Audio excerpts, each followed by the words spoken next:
You're listening to the No Shot Podcast, where we discuss sports, true stories, and mental health. Brought to you by True Victory Apparel, Hillside Productions, and Radio Influence. Let's get after it. Welcome again to the No Shot Podcast. I'm your host, Josh Santerelli, here with my co-host, T-Mike and Chopsticks. Oh, what is up, y'all? What's going down, world? Top of the afternoon to you. Top of the afternoon. Welcome back to the No Shot Podcast. And today we are going backwards to go forwards. Episode 2 of Question and Answers with our moderator, Chop. Clap it up. That's a snap. That's a snap at a baby. And we're going to get it going in 3, 2, 1. Vamos. Go. All right. So going back to our, quote, controversial topics on exercise science, Santa, Trainer Mike, you guys are the experts and / expert in training. Shout out to Nazem. And me, I'm just your average person. So Shout out to the CSCS. first, What's that? all right. You First should know off, what that is, bro.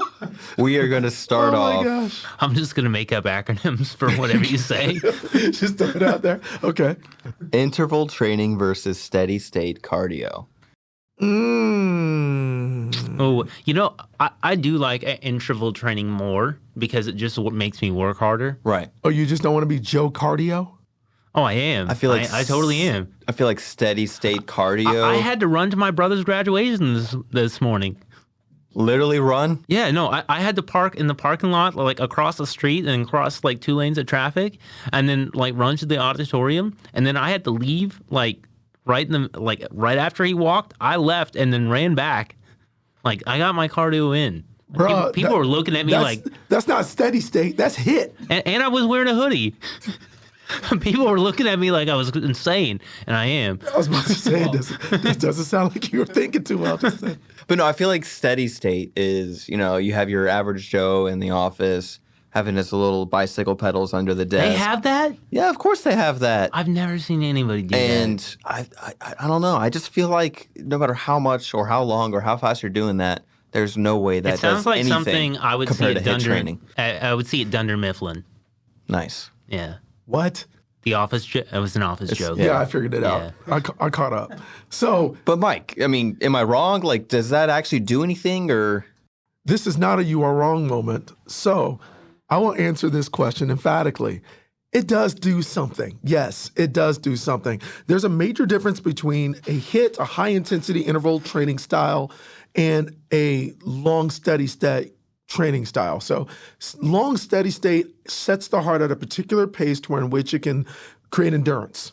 And from that point on, you can just keep going and keep rolling and keep rolling and keep rolling until the cows come home. But often enough, when you're trying to dig just a little bit deeper to get just a little bit more out of what you're doing, it's way harder to do it. Mm-hmm. You tend to move a lot slower and you can't dig a little bit deeper. But on the HIIT side, you got to admit, it's exhausting and it's fast. It's explosive. So good example, really good, easy example for us to actually look at. Runners. You got your Joe Cardio. Those are those, I just ran 5 mile guys and gals. That's Santa for you guys, just in case you can't say. I raised my hand. And then you have your superstar track stars.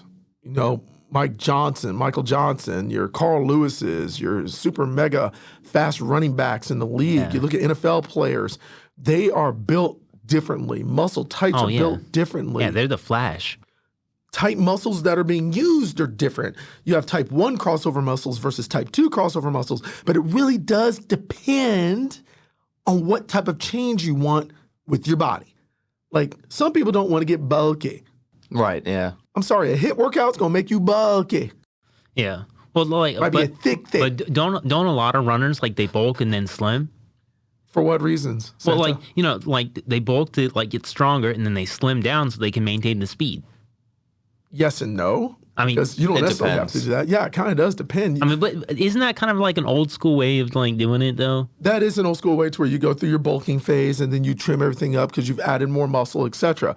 But to become a better runner, there are way more efficient ways to do that now. Yeah. You don't have to, eat 12 pizzas and then from there, eat rice cakes and run all day to trim it up since you bulked up. No, But like, it's more efficient ways. But a lot of people that do that like meal prep too, and they're like, oh, they eat like fish and potatoes. Is that fish and potatoes? Yes. There you can do that, but there are way more efficient ways with the utilization of exercise science to effectively get to those goals and get to them faster and smarter. Outside of just what we just said, and the fish and potatoes, meathead type mindset. There's a lot of unique ways. Now, again, we're doing a comparison here. If we are looking at hits and then we are looking at cardio, or the low end stuff, all the long distance endurance stuff, the steady state stuff. Yeah. You really have to just pay attention to what you're doing it for. So say if you're an everyday person and you're just looking for general weight loss, then steady state's going to be very effective for you.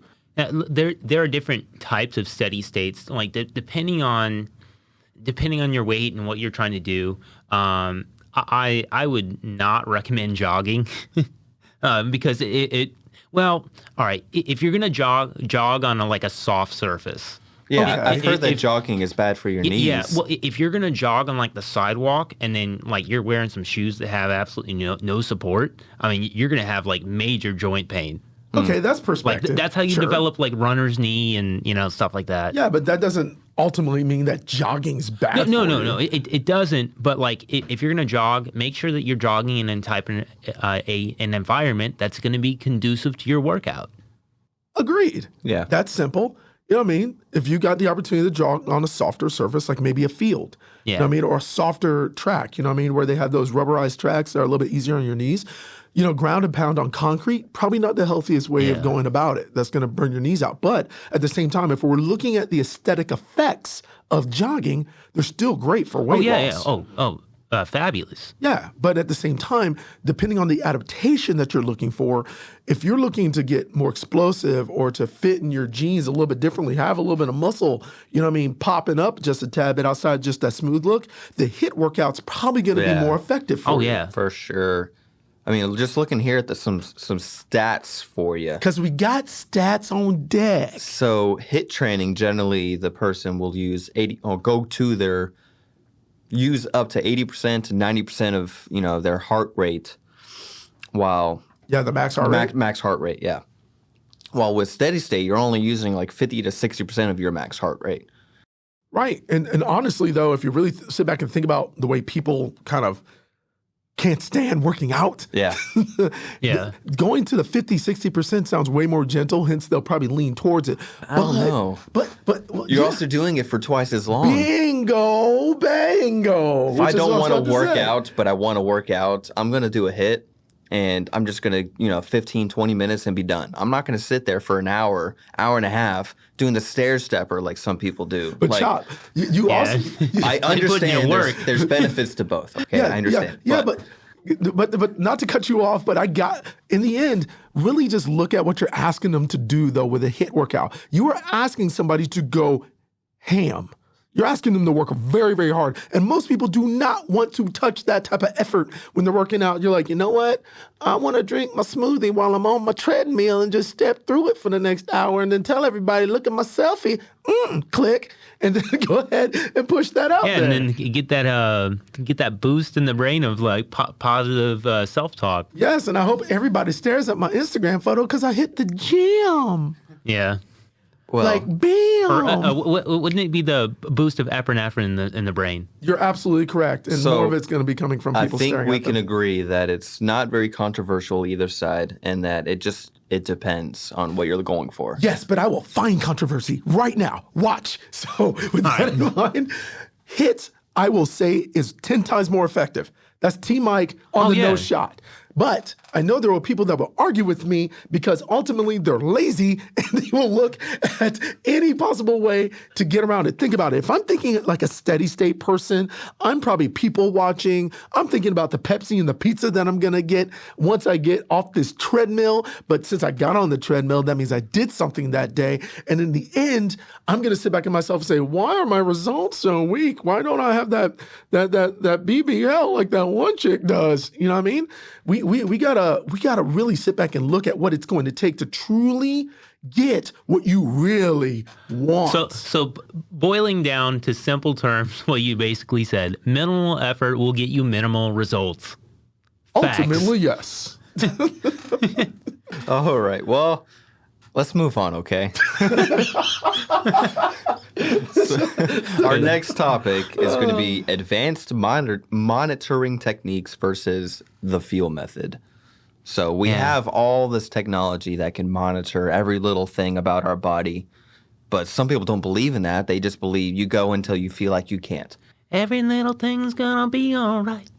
Okay. All right. That's a feel method. Okay. You felt that one. You That's sure for did. sure. You bust out Yeah. some notes there. Yeah. So with that in mind, okay, now I feel this is this is going to be kind of strange. I feel like ultimately looking at statistics and getting numbers and data are extremely valuable. Yeah. I work in a world in which data is paramount in regards to the advancement of programming and making sure that athletes are doing things in ways that are going to advance them in regards to their careers and their ability to perform. That's a big deal. Yeah. So, with that in mind, I do not negate the feel method. Like feel is very important because even when it comes to technique, when it comes to them performing their skills, often enough, when you're performing your skill in sports, you're not thinking about the data. You're thinking about what this feels like. When I swing a bat, what did it feel like? When I threw a football, how did it feel when I got through release? You know what I mean? When I'm running on a field with a soccer ball and I'm dribbling, I'm not thinking about, wait a minute, look at the transverse angle of my foot, and then when my ankle rolls over here 23 degrees. No, I just think about what it feels like when I push through and I drive my foot through a ball to score. That's what I'm thinking about. Yeah, but you get to the point where you don't have to think about the process. To where you become comfortable enough to just follow through. That sounds like feelings, nothing but feelings. Yeah. So, Mike, you definitely lean on the feel side. I hear. Nope. No. Well, it is. Nope. I mean, it's helpful, Right? Because if something feels off, then it might be.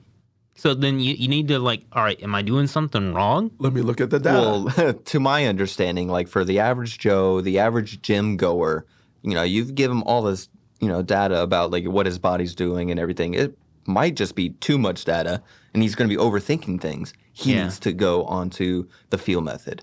Yeah. But I'm with you, Chop. But for our elite athletes, the feel method could only take them so far, and then you need that data to kind of give you that competitive edge. But It depends. It depends. But I think that's why the feel. But it can. I think that's why the feel method is more attractive because I don't feel like working out today. I feel like climbing 5 flights of stairs today. But 5 people flights. will let their feelings dictate their workout. Tomorrow I'm only going to feel like maybe 2. Right. Yeah. But we all understand that those particular feelings are going to get you in trouble. Yeah, those are the same people that The we wrong just feel discussed method. in the last one. You're absolutely right. And in the end, though, you do also have to listen to what your body's telling you in regards to rest, overall fatigue, Oh, sure. mental fatigue that comes along with all of that. But at the same time, if we look at the data and the stipulations that come along with where you're trying to go, you might have to fight through that. Like in the end, think about it. If you're a military representative, say let's go into the tactical world, right? If you're a Marine, you're a SEAL, guess what? Your behind gonna be tired a lot. Yeah. And you're gonna have to do some incredibly superhuman things. It doesn't while matter being how you tired. feel. You need to keep going. Attaboy. And you better be able to have gone through that process previously so you can learn to endure it. There's a quote. It's actually a Chinese proverb. It says, "True victory is the victory over oneself." Yes, I've heard that proverb before. In fact, I've heard that proverb so many times associated with victory, it's unreal. But let's really kind of break down the concept behind true victory over oneself.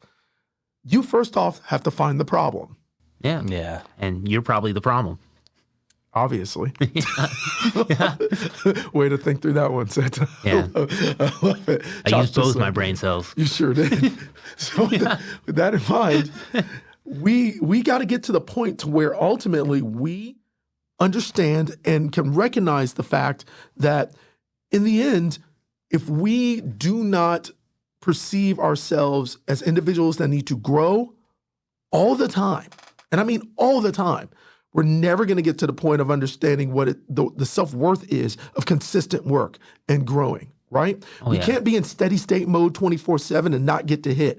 And we can't always be in hit mode and not go to steady state so we can recover and rebound. And that brings me to our sponsor, True Victory Apparel. If you aren't perfect, this is the perfect brand for you. If you've ever struggled, if you've ever failed, if you've ever been the underdog, if you've ever doubted yourself or been doubted by others, this is the perfect brand for you. If you want to get better, be better, and make our world better, this is the perfect brand for you. Founded by U.S. military veterans, True Victory is a sportswear and streetwear brand dedicated to building everyday champions on and off the field. We're not just simply a company, we're a cause. Our purpose is to transform lives and elevate humanity through the power and unity of sports, positive stories, and serving others. Our hope is to one day be the world's most trusted, inspirational, and generous brand. We're dedicated to the game, the grind, and the glow. But most importantly, we're dedicated to you. That's what it means to be always true. Go to truevictory.com and find some of the dopest drip on the face of the earth. Become an ambassador of one of the dopest brands on the face of the earth and use discount code Aaron Solano. That's ARRONSOLANO at checkout. Thank you to True Victory. Hit it up, guys. Back to the podcast. Let's go. All right, we back. All right, so moving on, we have our next topic. Ready? I'm ready. I'm ready. Core stability versus core flexion or rotation, however you want to look at it. Ooh, this is going to require some inflection. It's getting wicked. So on one side, you'll find that biomechanics experts, along with air quote internet experts, will often argue that the purpose of the core is to prevent motion, not create it. That's interesting. What? Preventing motion? That's really interesting. Well, you talk about core stability all the time. The whole point is to be stable and not move. Oh, you mean like when those guys are like, what are they called? Like they're in the street in Las Vegas or whatever, and they're like holding still and they scare people? Like their core strength is probably like massive. What? Like, like the people that sit on a bench and act like a statue? Like, yeah. You talk like mimes? No, well, kind of, but like the guy that'll paint himself silver and pretend like he's a statue on a bench. Like, and they don't move. We're really talking about this right now. Yeah, it's hilarious to see people like get scared and fall over. I think that's more than core strength, brother. I think that's like static whole body strength. But my mind can't be that still. Yeah. How's my body going to be that still? Holy moly. So getting back to the point. Back to the point. Sorry, that's kind of what I went to. Thanks, Josh. So, Santa, with that in mind, I think that's a you are wrong moment. I do not believe, once again, that the core sole basis and purpose is to just keep you still. It's one of its prime abilities is to stabilize, yes, but it's also stabilization through ranges of motion. So what's the difference between stabilization and staying still? Stabilization and staying still. It's because being still is a static motion and dynamic motions are still associated with stabilization. So if we keep this in mind, using movements through the transverse plane, that means you're rotating. That means you're throwing a ball, right? If I rotate through my trunk, my T-spine, my thoracic spine, and I use a bunch of muscles like my abdominals, my obliques, my transverse abdominis, all these particular muscles that are supposed to stabilize me while I move and rotate. When I throw a ball, if it keeps me still, the only thing that's going to be moving are my legs and my hips, and then my arm's going to sling by itself. I'm going to look real funky. But there's so many different like actions for your core. Why would the main purpose be to stay still? I think you're supposed to be stable but movable, right? You want to be able to move freely but stay stable and not just floppy. That is just the most beautifully simple way I've ever heard it being explained. Because just like going back to what you were saying about throwing a football, okay? You want to be able to twist your body, and that's pretty much that's like a lot of sports. That's not just football. But Kind of every sport. it really is. Yeah, But even fishing. the torque you're Yes. going to get from twisting your body is just going, from your waist and your hips through your body, you're into your arm, and then you're getting more speed out of the ball. Like, yeah. You're absolutely right. But let's really look at this in a more micro way. So, in essence, core stability is everything, because if you do not have it, dynamic movement becomes that much more difficult. But at the same time, if there's no give and go, that makes simple movements, simple actions almost impossible to do. Let's think about it.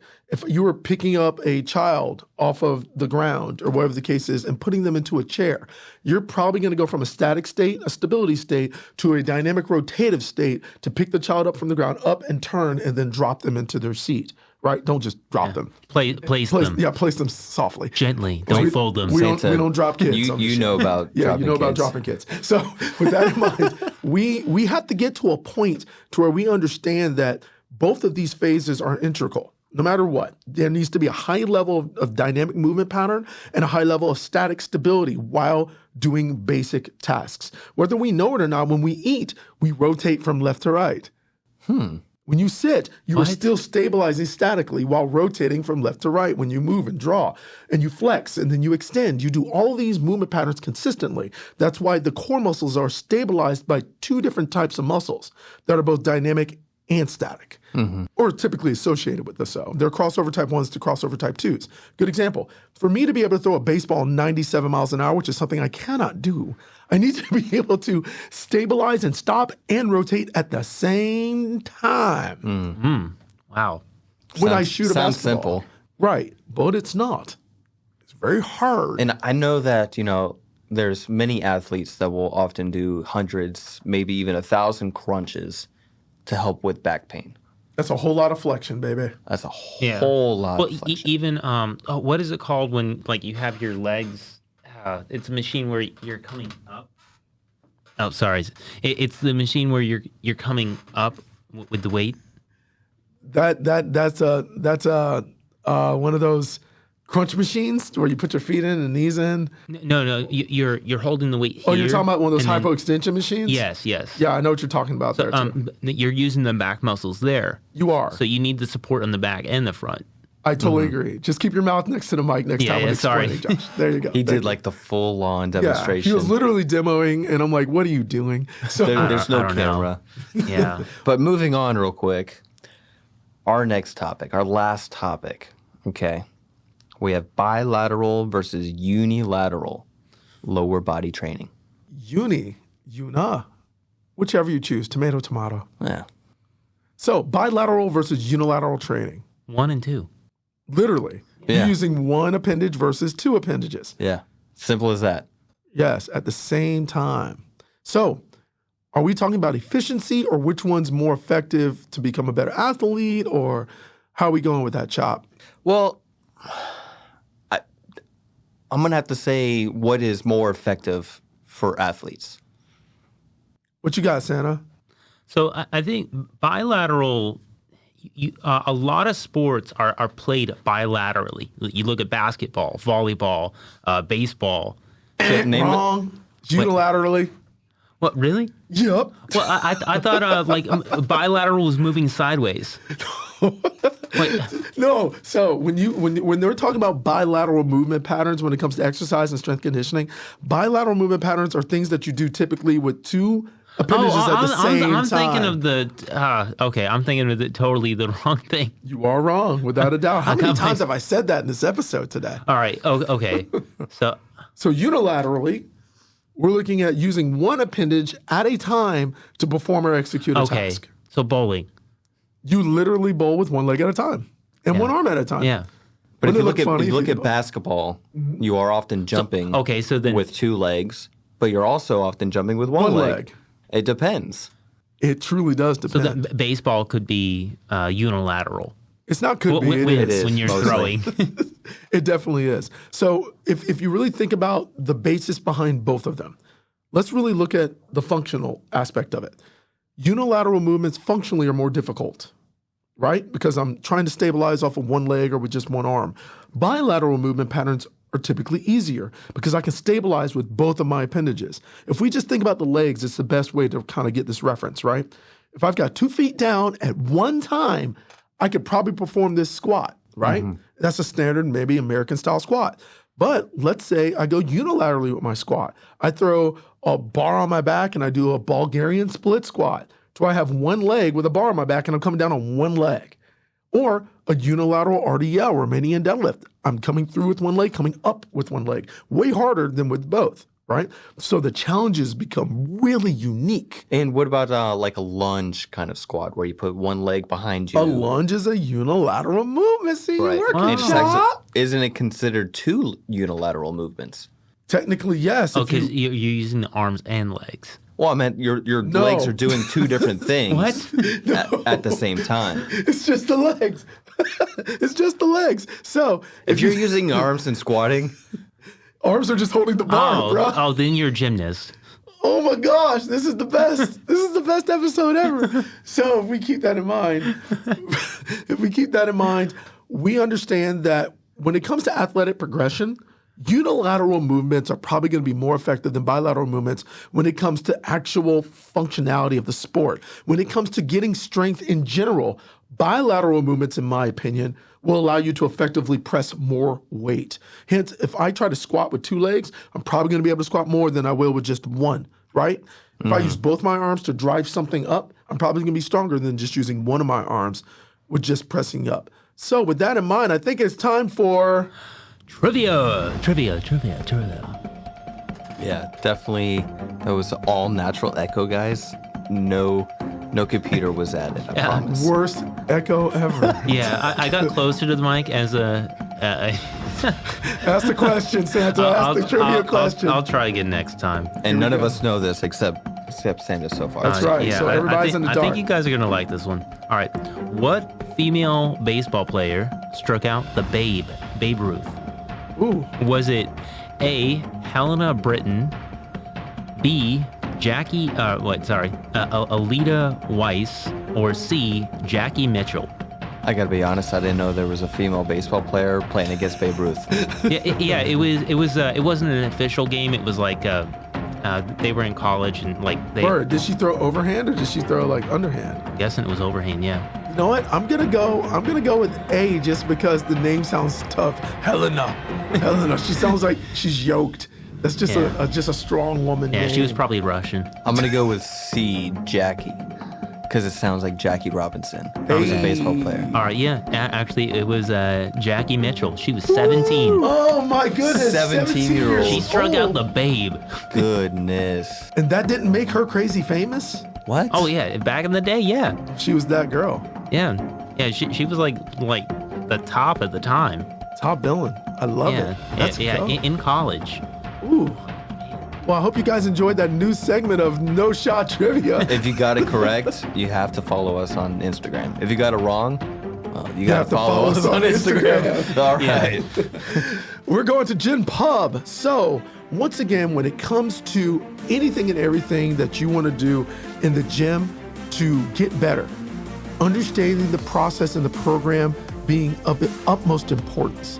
You have to make sure that you're doing things that fit where you are in life right now. You've got to make sure that, hey, if you're dealing with an injury, that you're doing things in such a way that's going to help you progress, but you're not going to stop because, once again, this is about consistency. Then from there, you make sure that you find those simple motivations to keep you progressing forward. Sometimes it can be kind of hard to create a program. Obviously, via the cast today, you could see that if you don't have a good idea of where you're going, you gotta find it. Remember, there's information out there. There are apps, there are podcasts, there are YouTube channels, anything and everything that you can utilize to get the ball rolling. Just get the ball rolling and get it started. Be that awesome human being that you know you're built out to be. This has been the No Shot Podcast, brought to you by True Victory Apparel, Radio Influence, and Hillside Productions. Santa, send us home, my guy. This has been the No Shot Podcast. Go check out the brand at truevictory.com and then go support the cast by rating us on Apple Podcasts and Spotify.